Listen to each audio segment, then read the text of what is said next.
I met Sawyer when he was about 10 weeks old. He came to us diagnosed with a genetic condition called Prader-Willi syndrome. Main concerns with Sawyer were, first of all, safety, but also we see general efficiency concerns, difficulties with fatigue where we're not able to drink our full volumes. He just wasn't eating, he wasn't getting the nutrition he needed, he wasn't crying. With Sawyer, we completed a video fluoroscopic swallow study, which is where we take an x-ray of his swallowing, and it turns out he was being fairly safe with his swallowing. And he came to us with an NG tube in place. So the NG tube goes through the nose and down into the stomach, and that allowed him to get nutrition while he wasn't cleared to eat yet.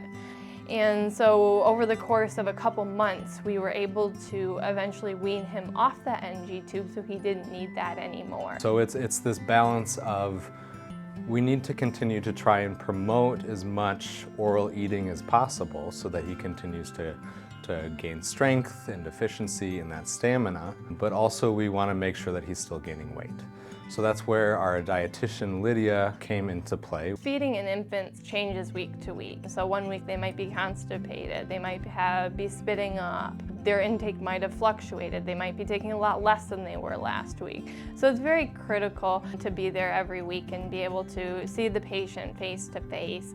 So I think that's something very special about Mary Free Bed's feeding program, where we're able to come alongside families with a feeding therapist and a dietitian, which really streamlines treatment. I've definitely have learned a lot. If they can't have sugars, they can't have certain foods, certain stuff gets stuck because he has a higher palate. And I think where we really saw a turning point with Sawyer was at about that 9 months. So he was able to sit up and support himself.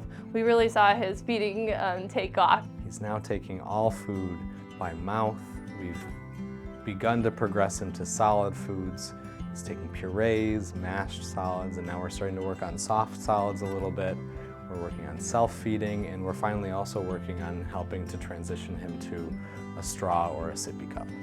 I'm very, very proud of him. He's starting to learn his voice. He's crawling around now. He's eating everything by mouth. Eating is such a massive part of life. It's part of life socially and as a necessity. And you think about how much that impacts both patient and their families. So really being able to come alongside families and advocate for these patients and support them in meeting their feeding goals really opens up a lot of doors. I'm very proud of our team and the way we're able to carry out Mary Free Bed's mission of restoring hope and freedom.